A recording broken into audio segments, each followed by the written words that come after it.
Isto eu sei que você sabia, que houve um homem de Ramatás de Zofim, ele era da montanha de Efraim, e cujo nome era Elcana. Ele era filho de Jeroão, filho de Eliú, filho de Tou, e ele é filho de Sufre Efrateu. E este homem, sabe o que ele tinha? 2 mulheres. O nome de uma era Ana, e o nome da outra, a terrível, a Penina.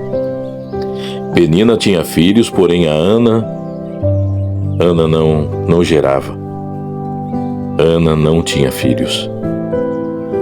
E este homem, pois, subia da sua cidade de ano em ano a adorar e a sacrificar ao Senhor dos Exércitos lá em Siló. E estavam ali os sacerdotes, lá mesmo em Siló. E estavam ali os sacerdotes do Senhor, os 2, Ofne e Finéias. Eram os filhos de Eli. E sucedeu que no dia em que Elcana sacrificava, dava-lhe porções a Penina, sua mulher, e a todos os seus filhos e a todas as suas filhas. Mas sabe, Ana, ele amava Ana. Ele sempre amou Ana. Porém, Ana, ele dava uma parte excelente para ela, porquanto ele sempre amou Ana. Porém, o Senhor não permitiu que ela gerasse e cerrou-lhe a madre. Era aí que entra Penina, e eram a sua competidora, e ela excessivamente a irritava para embravecer, deixava Ana brava. Mas só que Ana ficava brava, não batia, não xingava, ela apenas chorava, porquanto o Senhor lhe tinha cerrado a madre. E assim o fazia ele de ano em ano, quando ela subia à casa do Senhor. Assim a outra a irritava pelo que chorava, e Ana já não queria comer. Então Elcana, seu marido, lhe disse: Ana, por que tu estás chorando? E por que você não está se alimentando, você não está comendo por estes dias? Porque está mal o teu coração, você está triste, abatida. Olha, Ana, eu não sou melhor do que 10 filhos para você? Então Ana se levantou depois que comeram e beberam em Siló. E, chegando ao templo, Eli estava sentado numa cadeira, junto a um pilar do templo do Senhor. Aí Ana chegou bem devagarzinho, estava amargurada, a alma dela estava muito abatida. E ela começou a orar ao Senhor, e chorava, se desvaria em lágrimas abundantemente. E ela começou a fazer o seu voto, a sua petição, os seus cumprimentos. E ela voltou um voto dizendo: Senhor dos Exércitos, se benignamente atenderes para a aflição da tua serva, e de mim te lembrares, da tua serva te não esqueceres, mas a tua serva der um filho varão, ao Senhor o darei por todos os dias da sua vida, e sobre a sua cabeça não passará navalha. E sucedeu que, perseverando ela em orar perante o Senhor, Eli ficou de olho nela, porque muito tempo já não via ela na igreja, e não se ouvia a sua voz, só via os seus beiços se mexendo.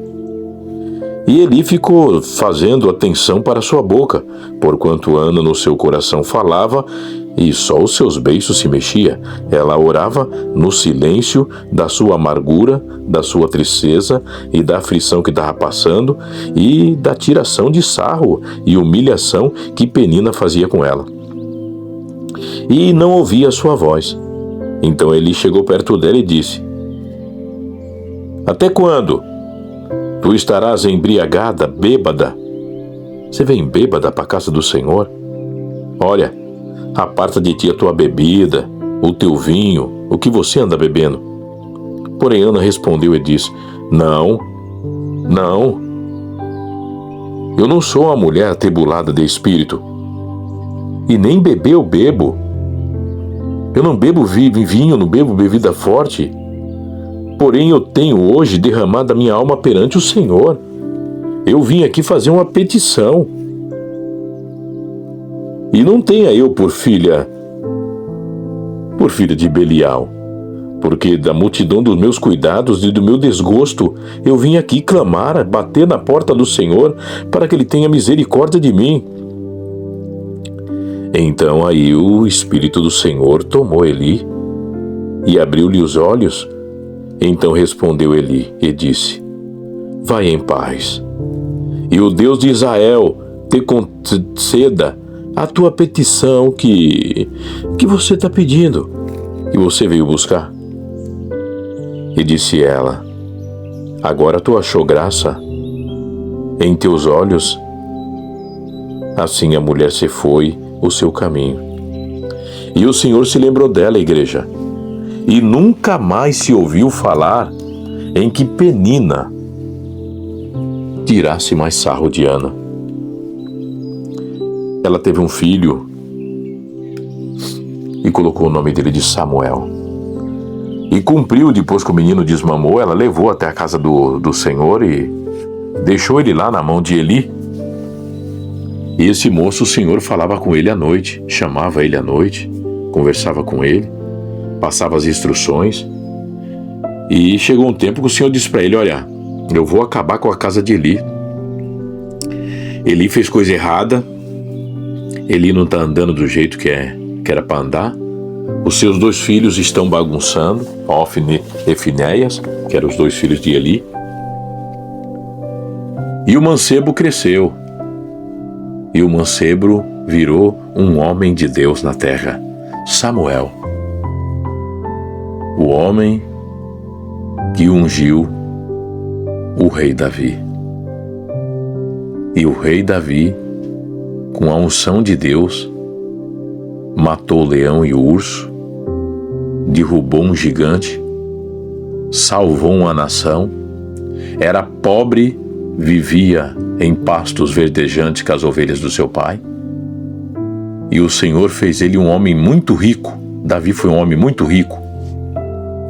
E Davi era um mancebo ruivo de gentil aspecto, não era bonito. E Deus preparou uma esposa para ele bonita, a filha de Saul, porque foi a promessa de Saul: quem venceu o gigante, eu farei franca a casa do seu pai em Israel e darei a minha filha como esposa. Então Davi venceu o gigante em nome do Deus vivo, enriqueceu sua família, e ainda Deus preparou uma esposa para ele. Você vê, igreja, como Deus pode mudar a nossa vida? Como Deus pode preparar uma esposa para você, um esposo? Como Deus pode mudar o curso da tua pobreza e te colocar como rico? Lembra de Esther?